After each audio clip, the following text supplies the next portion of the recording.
E aí, pessoal, muitas informações. A gente abre a segunda-feira porque as coletivas pós-jogo deram e abriram muitos caminhos e espaços. E enigmas também, alguns a gente vai conseguir resolver neste vídeo. César Cidade Dias falando de Grêmio aqui no YouTube, papo de gremista para gremista, mas sem antes não esqueça, o OneXBet está de volta a esse canal e com uma super promoção. Você colocando o código promocional que está aqui na descrição desse vídeo, Cidade Dias, lá na OneXBet, você concorre a uma camisa do Grêmio até o final do Gauchão. Acho que segunda-feira a gente já vai fazer esse sorteio. Lembrando que tem que mandar o print ali para o meu e-mail, cesarcidadedias@gmail.com. Essa semana muito especial para o OneXBet. Tem Mônaco e PSG, dia 19 de maio. Tem Manchester e Fulham. Então, entrem lá e façam também a sua fezinha lá no OneXBet. Participem e participe da promoção aí. Muito legal a promoção que eles estão fazendo aqui no nosso espaço.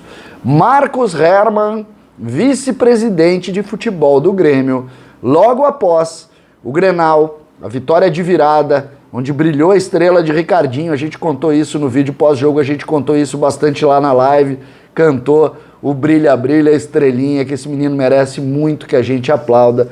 Mas as informações que vieram da entrevista de Marcos Herrmann, com mais algumas coisas que a gente buscou, indicam o que vai ser a semana e como vai ser a semana tricolor. Nós podemos começar com o Douglas Costa. Acho que é importante que a gente fale, porque Marcos Herrmann confirmou todo o negócio e disse apenas que a documentação deve chegar de terça a quarta, e foi informação que nós passamos aqui no canal. Muitas pessoas, não, vai anunciar sábado, e aí a gente disse de segunda a quarta. Entre terça e quarta o Grêmio fará o anúncio e ele vai ser inscrito já nessa janela e deve fazer a sua estreia com a camisa do Grêmio no jogo da estreia do Grêmio no Campeonato Brasileiro lá no final de maio. Essa é uma grande notícia, a primeira delas. A segunda também indicando contratações. Marcos Herrmann falou em Douglas Costa, mais 2 ou 3 reforços. A gente sabe que um desses reforços é um meia armador. O Grêmio procura esse jogador. A gente sabe disso.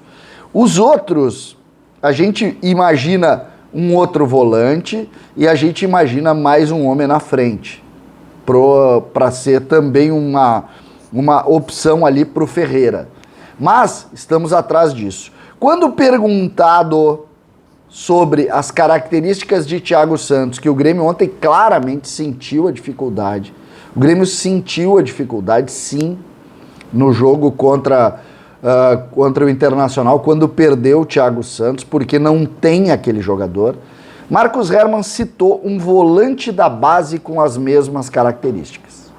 Ele elogiou muito esse jogador, e sobre a base tem um parágrafo especial que eu separei para a gente discutir aqui, mas quando falou sobre isso, ele disse que tem um jogador na base que está jogando muito bem, tal, e a gente, vamos ver quem é, vamos descobrir quem é, vamos saber quem é. Esse é um dos enigmas da coletiva.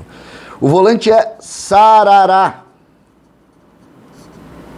que é mais jovem, joga no time da transição, realmente é muito bom jogador e tem as características semelhantes a do Thiago Santos. Lembrando, num primeiro momento a gente imaginou, o melhor volante neste momento lá na transição é o Bitelo, tá muito bem. Mas aí fui buscar informações sobre o Sarará e realmente ele tá numa ascensão só, ele ganha espaço, ele tem a característica de marcação, ele tem aguerrimento, ele tem um número importante de desarmes por partida e ele realmente começa a trabalhar em cima de uma outra linha, de uma outra situação. Um jogador que vai encantar em breve essas situações e essas relações exatamente em cima das características e do olho na base que o novo vice-futebol do Grêmio tem. E aí eu quero colocar outro ponto.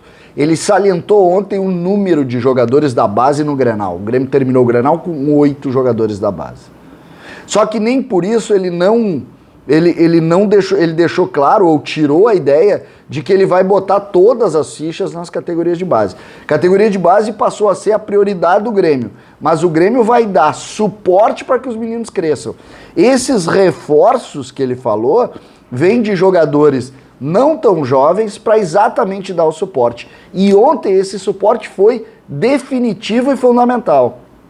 O Grêmio tinha Rafinha, tinha Jeromel, tinha Michael e tinha Diego Souza.